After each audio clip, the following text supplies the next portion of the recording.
बोलो। ओके, तो आज हम देखेंगे fridge repairing servicing charge. Okay, fridge में जब हम गैस फिल करते हैं या उसको फ्रिज को रिपेयर करते हैं तो उसके सर्विसिंग चार्ज कितने होते हैं, और अगर के फ्रिज के कोई पार्ट्स को हम चेंज करते हैं तो उसके कितने होते हैं। तो आप हेडिंग के रूप में देखें कि fridge repairing servicing charge. Okay, gas charging 1500 रुपये। अगर किसी फ्रिज में आप गैस चार्ज करते हैं तो आपका चार्ज होता है 1500 रुपये। आप किसी के घर पे आप जाते हैं, फ्रिज रिपेयर करते हैं तो उसके चार्ज, गैस चार्ज के पैसे जो होते हैं 1500 रुपये होते हैं। आप व्यवहारिक जीवन में 100-200 कम भी ले सकते हैं, वो मायने नहीं रखता, बट 1500 चार्ज जेन्युइन रेट होता है जो सर्विस चार्ज से भी जुड़ा है और लेबर चार्ज भी जुड़ा है। और heating coil condenser plus gas charge. Heating coil condenser अगर किसी का आप चेंज करते हैं और गैस फिल करते हैं तो होता है 500 प्लस 1500, जो कि 500 रुपये होते हैं हीटिंग कॉइल कंडेंसर के, और गैस चार्ज के होते हैं 1500 रुपये। तो टोटल हुए 2000। आवाज टोटल हुए 2000 रुपये। ओके, और अगर के किसी का फ्रीजर बदलते हैं और फ्रीजर बदलते हैं तो फ्रीजर का होता है 1000 प्लस 1500, तो टोटल होते हैं 2500 रुपये। ओके, किसी का अगर फ्रीजर आप बदलते हैं तो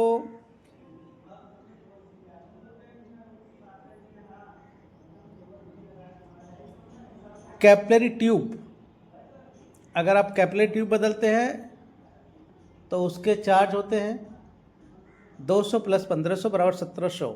और कंप्रेसर, अगर कंप्रेसर और गैस चार्ज करते हैं तो 3000 प्लस 1800 4800 रुपये हुए। ओके, क्योंकि उसमें कंप्रेसर जब बदलता है तो ज़्यादा मेहनत करना पड़ता है, वैक्यूम करना पड़ता है, फ्लशिंग करना पड़ता है, गैस चार्जिंग करना पड़ता है, तो इसलिए उसके चार्ज थोड़े ज़्यादा हैं। तो टोटल हुए 4800 रुपये। ओके, 1800 3000 हुआ कंप्रेसर का और 1800 हुआ गैस चार्जिंग का। तो कंप्रेसर प्लस गैस चार्ज बराबर 4800 रुपये। कूलिंग कॉइल कंट्रोल थर्मोस्टेट और प्लस सर्विस चार्ज। अगर किसी की कूलिंग कंट्रोल थर्मोस्टेट बदलते हैं और कूलिंग कंट्रोल थर्मोस्टेट का चार्ज हुआ 500 प्लस 250 सर्विस चार्ज बराबर 750 रुपये हुए। ये रहा जेन्युइन रेट जो सर्विस सेंटर से भी जुड़ा है और मार्केट से भी जुड़ा है, बट कुछ कम बेसी भी कर सकते हैं आप। और रिले, जब आप रिले बदलते हैं और अगर रिले बस बदलते हैं तो 200 रुपये प्लस 250, और अगर रिले और ओवरलोड दोनों बदलते हैं तो 200 प्लस 250 बराबर 450 रुपये हुए। अगर कि किसी का रिले और ओवरलोड एक साथ बदलते हैं तो 200 रुपये रिले का और 250 रुपये OLP का, टोटल आपके 450 हुए। उसमें सर्विस चार्ज भी जुड़े हैं। ओके, और ये रहा आपका रिले और ओवरलोड का पैसा। बल्ब अगर किसी को बदलते हैं तो 50 प्लस 80, 50 रुपये बल्ब का और 80 रुपये आपका लेबर चार्ज बराबर हुआ 130 रुपये आपका लेबर चार्ज हुआ, सर्विस चार्ज। और किसी का होल्डर बदलते हैं सिर्फ तो 40 प्लस 80 बराबर 120। और अगर के होल्डर और बल्ब एक साथ बदलते हैं किसी का तो 50-50 100 और 100 मतलब 200 रुपये लेना है आपको। अगर होल्डर बल्ब किसी को बदल दिए है तो 200 रुपये आपका हुए और 200 लेना बस। मिस्त्री बाहर का क्या पैसा लेता है उससे आप ज़्यादा मतलब नहीं रखना है, बट ये सर्विस चार्ज अपने से मतलब रखना है, इसी में काम है। अगर आपका व्यवहारिक जीवन अच्छा है तो कस्टमर बहुत आएंगे। आपका नॉलेज और व्यवहारिक जीवन बहुत मायने रखता है।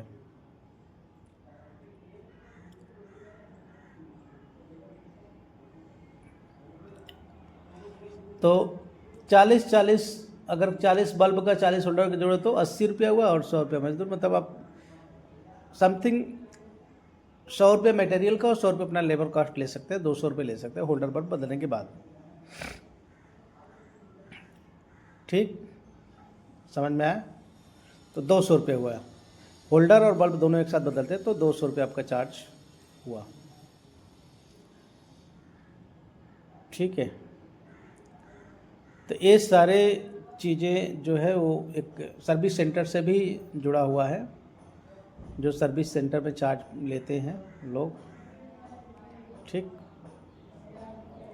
अब आपके व्यक्तिगत जीवन और व्यक्तिगत व्यवहार पर भी कई चीज़ें निर्भर करता है। आपका बहुत अच्छा नॉलेज है लेकिन आपका व्यक्तिगत व्यवहार ख़राब है तो भी कस्टमर नहीं आएंगे आपके पास।